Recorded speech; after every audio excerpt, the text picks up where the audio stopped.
24 घंटे के अंदर सीएम योगी आदित्यनाथ ने 6 बयान देकर बंगाल चुनाव की सियासी पिच तैयार कर दी है। बीजेपी विकास और ममता राज को तो मुद्दा बना ही रही है, लेकिन सीएम योगी आदित्यनाथ के बयान बता रहे हैं कि बीजेपी के लिए बंगाल में सबसे ज्यादा जरूरी क्या है। ये पहली दफा नहीं है जब किसी विधानसभा चुनाव प्रचार में दिया गया सीएम योगी का कोई बयान न सिर्फ उस राज्य की चुनावी हवा का रुख तय कर रहा है, बल्कि नेशनल लेवल पर भी उसका इम्पैक्ट साफ साफ नजर आ रहा है। सीएम योगी पश्चिम बंगाल की अलग अलग इलाकों में रैलियां कर रहे हैं। पार्टी की तरफ से उनकी रैलियां वहां पर शेड्यूल की गई हैं जहां पर बीजेपी के लिए राहें आसान नहीं। और हर बार की तरह इस बार भी सीएम योगी आदित्यनाथ अपने अंदाज में बीजेपी के लिए एक और विजय पताका लहराने की तैयारी में है। टीएमसी, एक कांग्रेस, एक कम्युनिस्ट, बांग्लादेश में हिंदू मारा जाता है, मौन हो जाते हैं। आज यूपी में वहां सड़कों पे नमाज नहीं पढ़ी जाती है, वहां मस्जिदों से कोई माइक की आवाज नहीं आती है, वहां कोई गौकसी नहीं कर सकता है, वहां कोई लव जिहाद की घटना और लैंड जिहाद की घटना नहीं आ सकती है।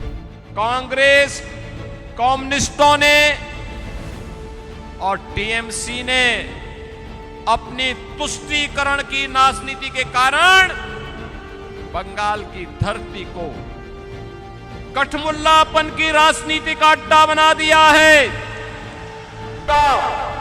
कर्फ्यू नहीं लगेगा, लेकिन गौ माता को कटने नहीं देंगे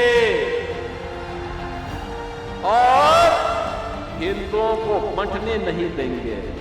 आने दीजिए डबल इंजन की बीजेपी की सरकार को। आपके लोग बंगाल की सड़कों पर झाड़ू लगाते हुए दिखाई देंगे। ये सभी लोग। बंगाल का रास्ता बिहार से होकर जाता है। ये बात प्रधानमंत्री नरेंद्र मोदी ने बिहार चुनाव में एनडीए की प्रचंड जीत के बाद कही थी। उस जीत से 6 महीने बाद बिहार में अब बीजेपी के पास बिहार के मुख्यमंत्री की कुर्सी भी आ गई और अब बीजेपी को इंतजार है पश्चिम बंगाल का, जहां पर 2014 के बाद से ही बीजेपी पूरी ताकत के साथ सत्ता में आने के लिए जुटी हुई है। बीजेपी के पास ममता बनर्जी को रोकने के लिए एक दो नहीं बल्कि कई सारे हथियार हैं, लेकिन सवाल है कि उन हथियारों की धार कितनी है। ममता के पास हमेशा की तरह बंगाली अस्मिता वाला कार्ड है। दीदी अपनी सभाओं में बीजेपी को एंटी मुसलमान और एंटी बंगाल साबित करने में जुटी हुई हैं, तो वहीं बीजेपी ने भी बंगाल में जीत के लिए अपना सब कुछ दांव पर लगा दिया। पिछले विधानसभा चुनाव से बढ़े हुए मनोबल और ममता सरकार के खिलाफ एंटी इनकम्बेंसी के सहारे बीजेपी बंगाल में कमल खिलाने की कोशिश कर रही है। बंगाल विधानसभा चुनाव से कुछ ही महीनों पहले बंगाल से सटे बांग्लादेश में हिंदुओं के खिलाफ हिंसा भड़की। एक दो नहीं बल्कि कई हिंदुओं को बेरहमी से मौत के घाट उतार दिया गया।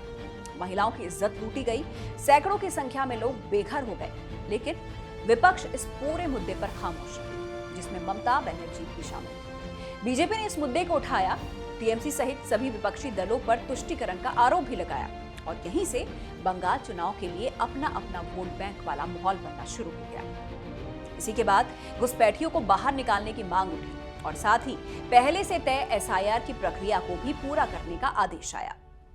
लेकिन ममता बनर्जी ने इन सभी मुद्दों को बंगाल के मुसलमानों के खिलाफ एजेंडा बता दिया और अब ममता बनर्जी के सभी एजेंडों को ध्वस्त करने की जिम्मेदारी दी गई है चुनाव में बीजेपी के ब्रह्मास्त्र मुख्यमंत्री योगी आदित्यनाथ को।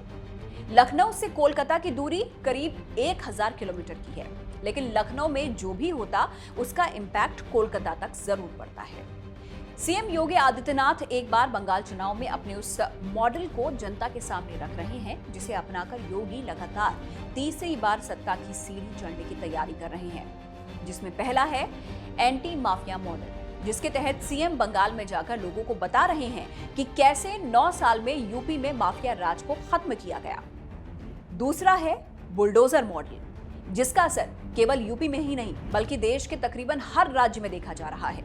बुलडोजर के जरिए माफियाओं और गैंगस्टरों की संपत्ति को जमींदोज किया जा रहा है और उस पर गरीबों के लिए मकान तो बच्चों के लिए स्कूल बनाए जा रहे हैं। इसके साथ ही सीएम योगी विकास के यूपी मॉडल का भी जिक्र कर रहे हैं, लेकिन साथ साथ सीएम योगी बंगाल चुनाव में 3 और अहम मुद्दों को लेकर जनता के बीच जा रहे हैं।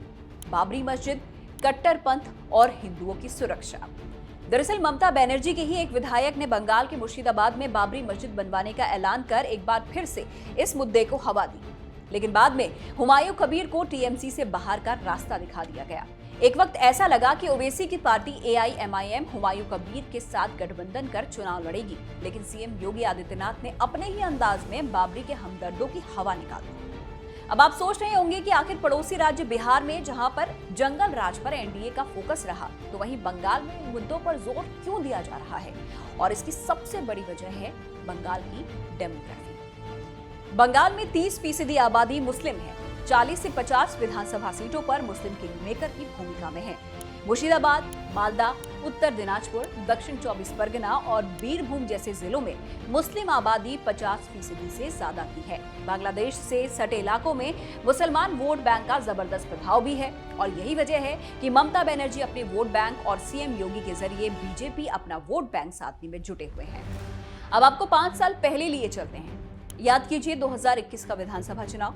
सीएम योगी आदित्यनाथ इस चुनाव में भी बीजेपी के सबसे वोकल कैंपेनर थे। इस चुनाव में CAA और NRC का मुद्दा तूल पकड़ा हुआ था। नतीजा, बीजेपी को 77 सीटों पर जीत मिली, 74 सीटों का फायदा हुआ। तो वहीं वोट परसेंटेज की अगर बात करें तो 38% यानी कि 38% सीटें मिली। 2016 विधानसभा से 28% ज्यादा। केवल बंगाल ही नहीं बल्कि 2024 में मुश्किल दिख रहे महाराष्ट्र और हरियाणा में भी योगी मॉडल का असर साफ दिखा। तो वहीं 2025 में दिल्ली विधानसभा चुनाव में भी योगी के आक्रामक तेवर और विकास के साथ साथ हिंदुत्व वाले मॉडल का जबरदस्त फायदा पहुंचा। अब 4 मई को बंगाल चुनाव के नतीजे आएंगे, जिसके बाद ये तय होगा कि सीएम योगी की विचारधारा का बंगाल में क्या असर पड़ा।